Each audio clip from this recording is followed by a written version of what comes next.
A minha história no Alvonopolense começa quando eu tinha mais ou menos 7 anos de idade, que meu pai me levava para assistir treino do Alvonopolense toda quinta-feira. Meu pai ia me levava toda quinta-feira de treino do time que ia jogar no domingo. E eu ia com ele, desde aí comecei a acompanhar o Alvonopolense e daí em diante nunca mais parei. Né? E depois a coisa foi evoluindo, e meu pai era um alvonopolense muito radical, mas tudo bem. Vamos enfrentando aquelas rivalidades alvonopolense industrial aqui, uma família meio dividida, mas a gente foi acompanhando e foi evoluindo com o tempo. E depois de um certo tempo, me tornando mais adulto, eu comecei a participar de diretoria do Alvonopolense, como secretário, como tesoureiro, participando de campanhas, indo a todos os jogos. Isso, a história vem lá, muito lá de trás.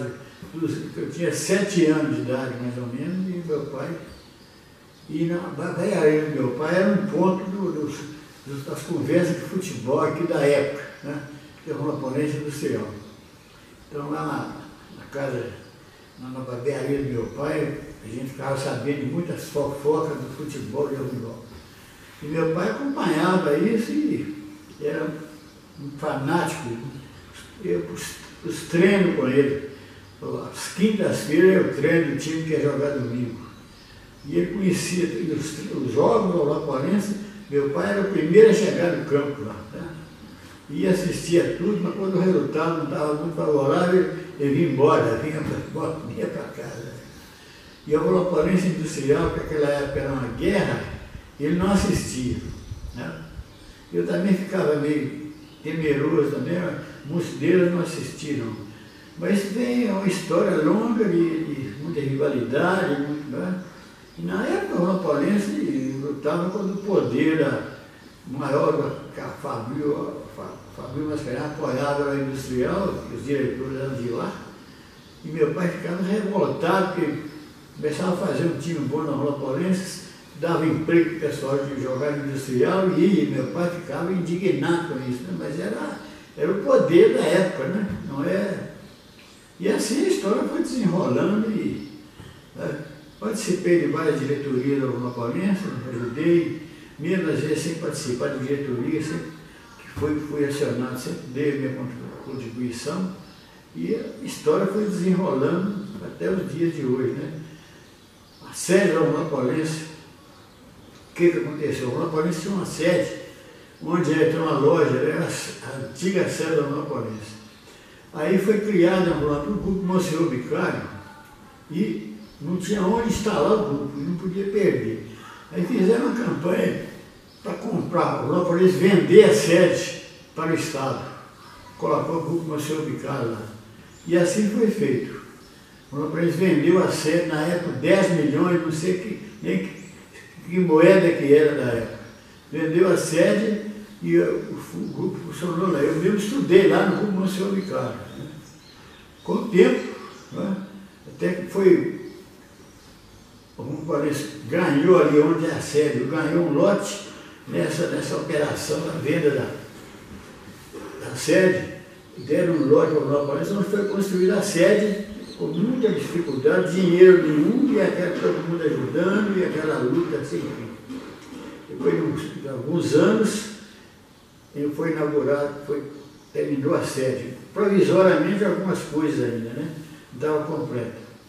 E teve o primeiro carnaval, depois da inauguração da sede, meu pai foi o maior furião, ele ficou tão alegre que ele participou de todos os bailes do Alvonopolense na época da inauguração da sede, e tanto alegre, tanto alegria, ficou com uma camisa estampada e toda noite ia para os bailes do Alvonopolense. É a história meio familiar nesse negócio aí, sabe?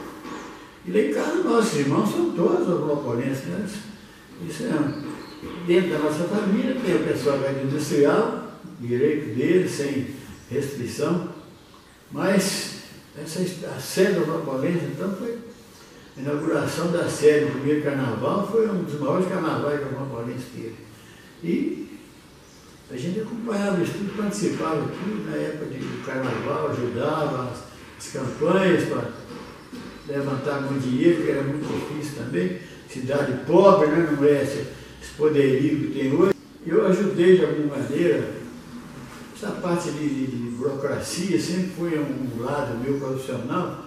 Então, quando fizemos uma campanha para levantar o dinheiro para fazer aquele vestiário, nós participamos, preparar a documentação toda e o acompanhamento do dinheiro que saiu para fazer a arquibancada. Depois saiu um dinheiro para fazer a iluminação, através da prefeitura. Aí, saiu uma verba de 50 mil reais para fazer a iluminação do campo. Foi feita uma licitação e foi feita a iluminação. E a gente participou dessas campanhas todas, tá certo?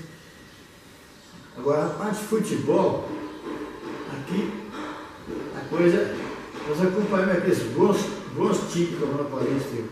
Um dos maiores times que o Rondonópolis tinha uma história, volta um pouquinho, tinha o Orlando Lima, que foi delegado de polícia, que trabalhou no posto de saúde muitos anos ali, que treinava o que chamava de Lambari. Era um time júnior que tinha de todas as idades. Começava com 10 anos e ele acompanhava isso, ele que treinava o time.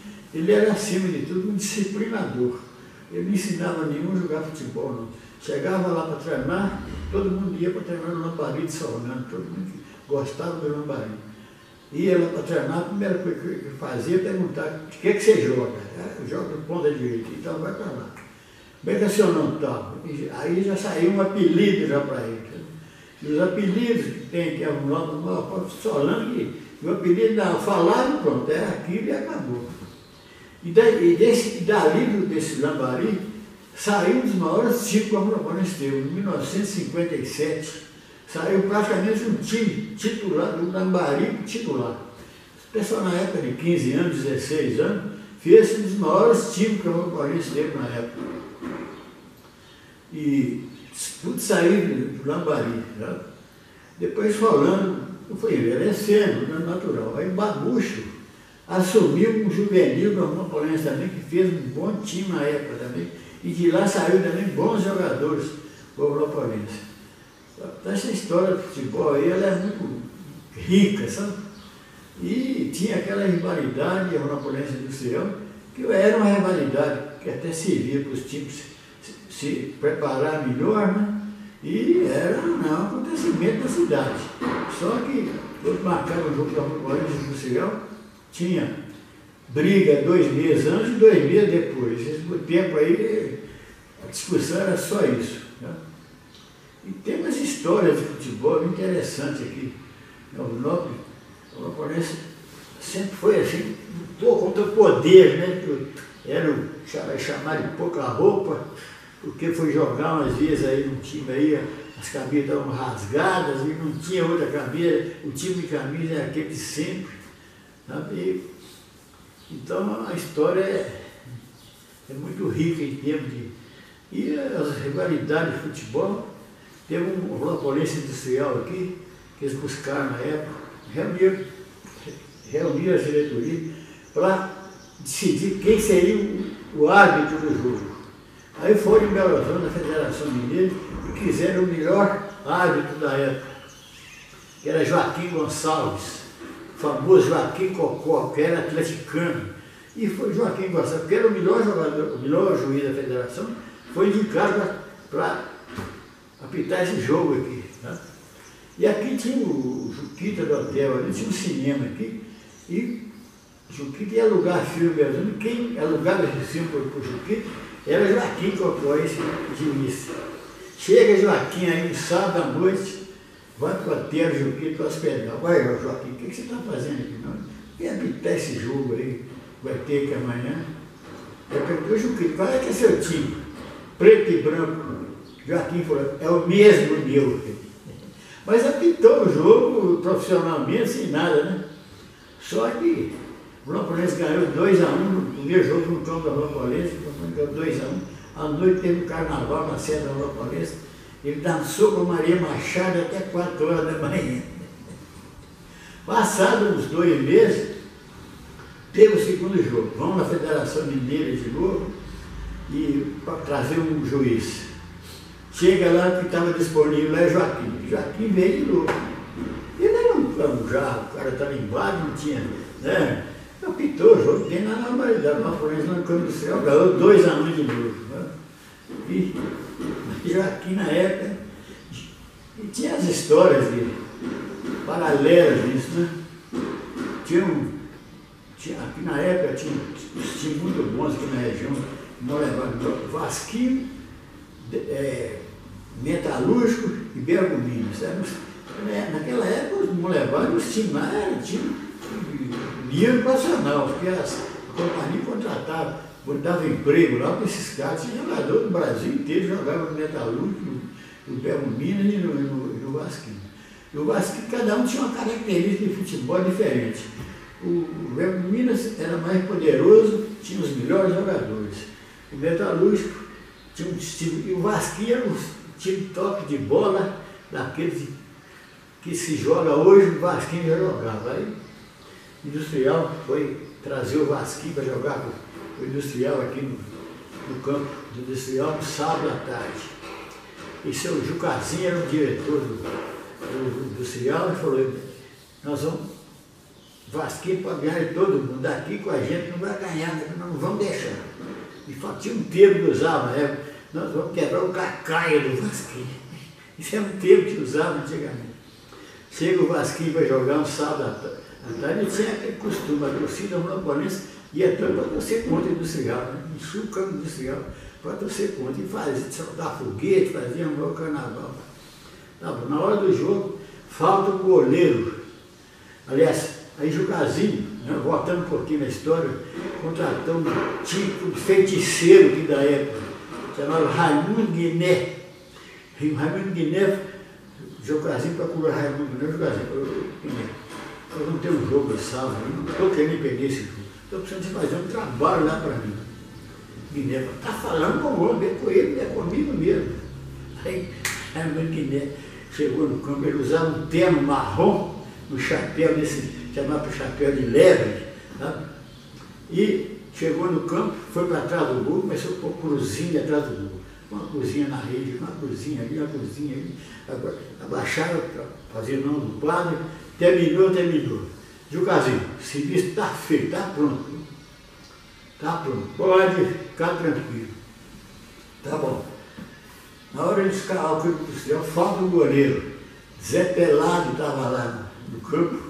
Pô, Zé Pelado, você vai ter que quebrar esse apartamento. Não tem goleiro, só você mesmo. Tá bom. Põe Zé Pelado no gol. O Vasquinho era um time máximo, meu time daqui, aí tá bom. Primeiro tempo, 8-0 pro Vasquinho. Jucazinho partiu para cima do Guilherme. Ah, Guilherme, que raio de feiticeiro que eu sei, nós estamos tomando de 8. Só Jucazinho, com o goleiro e com o seu Zé Pelado, não tem feiticeiro que resolve. Ótimo. Ótimo.